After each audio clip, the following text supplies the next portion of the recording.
The comments that Mr. Ramley made were shocking to me, as were some of his social media posts.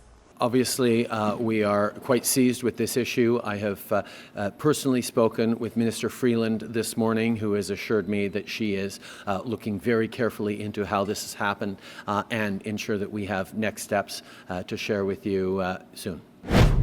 The Liberals say, as you heard there, they're looking into how a loyal supporter of Syrian President Bashar al-Assad was appointed honorary consul in Montreal. As first reported by Terry Glavin of Maclean's, Wasim Ramley is a Montreal businessman who has organized pro-Assad demonstrations.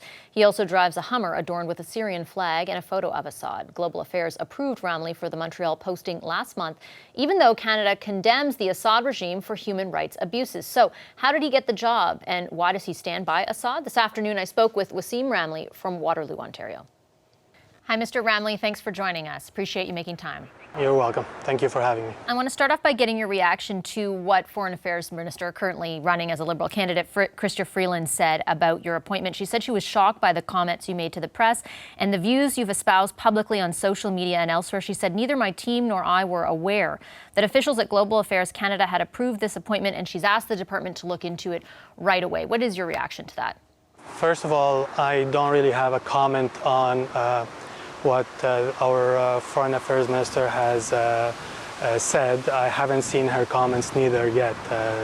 However, what I can say from my point of view is every person has their rights for their own views, and that's what our Canadian Charter gives us. We have the right to our own views, our own opinion, and I have been always expressing my own personal opinion, which I believe has been put into a political situation which does not have to do anything with my appointment as an honorary consul. Okay, I want to ask you about those views and that claim in a moment. But first, I just want to make sure I understand the process, that how this sort of happened, because you told Mr. Glavin that you were vetted by Global Affairs Canada. What does that mean? Can you sort of shed some light on the process you went through so that you could get approved in this position? To be honest with you, I don't have the exact information. All I can tell you is a majority of the Syrian community had vetted my name to become an honorary consul 2 years ago, actually.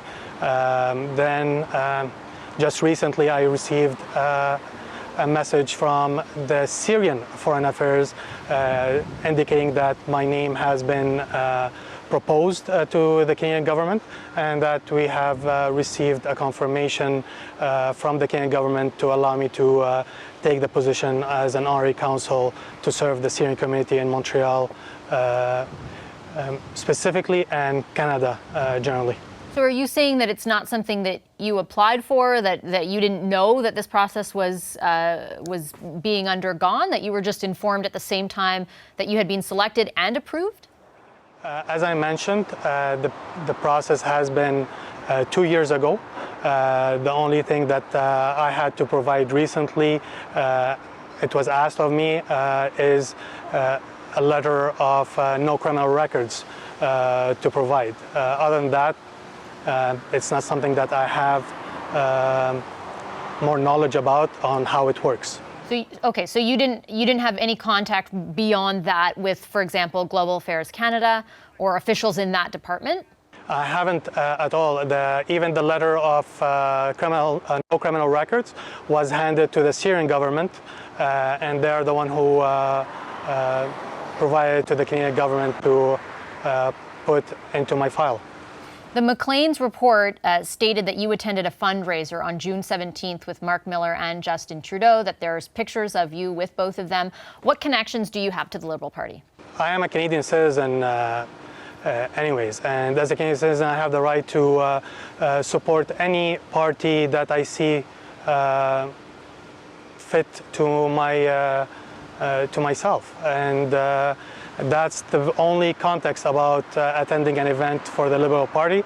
There is nothing much more about it, and I'm hoping that this doesn't become a thing of trying to create a conspiracy theory in a sense. Have you had any contact with anyone from Global Affairs since the story emerged yesterday and since the minister made those comments? Has anyone reached out to you to ask more questions or to revisit your appointment? No, nobody has contacted me, and I don't believe it's something for me to be communicated with. It's something between the Canadian government and the Syrian government. If anything, I would be expecting something from the Syrian government.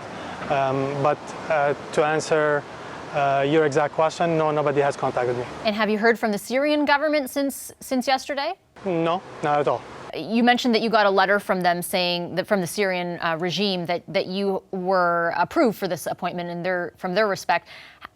In Mr. Glavin's article, he said you traveled to Syria. Was that part of the process to secure this appointment? Like, what was that process like? As I mentioned, there is no process.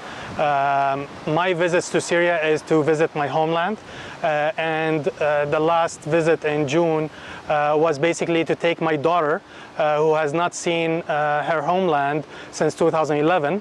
I took her to see her country and to relive the days that she visited before the war erupted.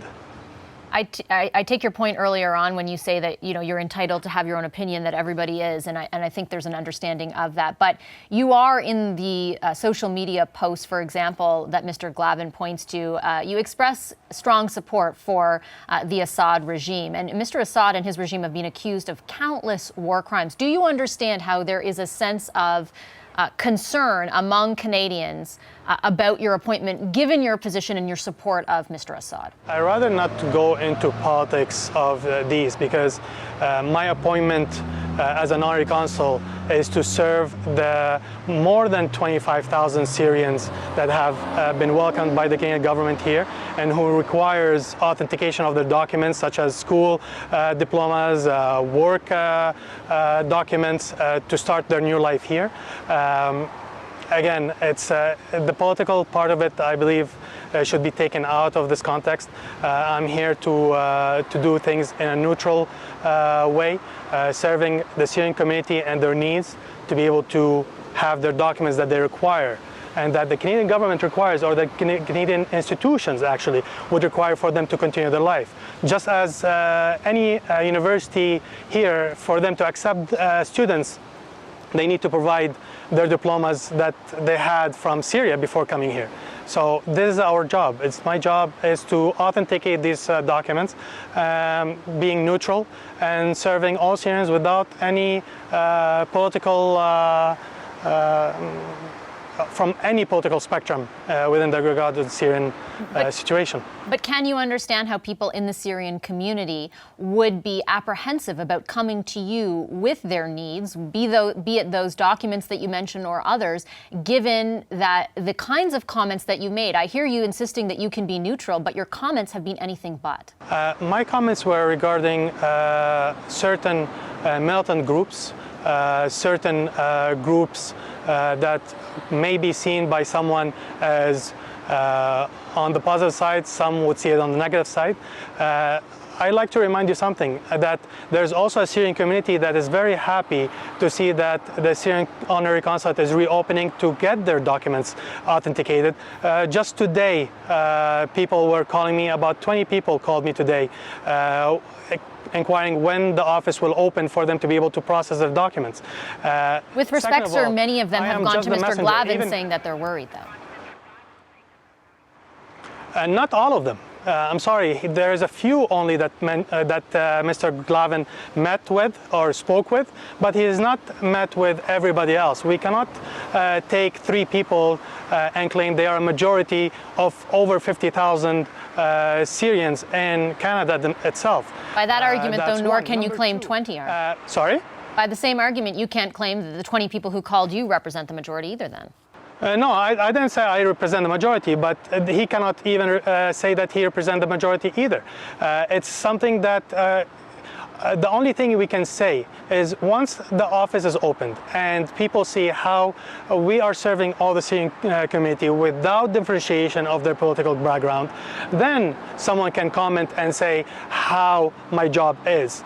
Nobody should be able to claim or make a judgment of my job or my way of dealing with things before seeing it in person, or technically viewing how I deal with things. That's one. Number two, the Canadian government have received these people. They need to continue their new life.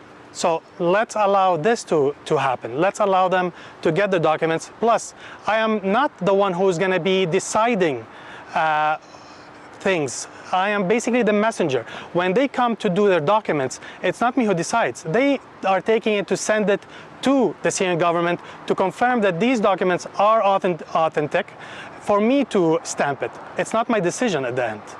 Okay, I'll leave it there. Thank you very much, Mr. Ramlee. You're welcome. Hi, I'm Vashi Capellos, host of Power in Politics. See more of our show by subscribing to the CBC News channel or click the link for another video.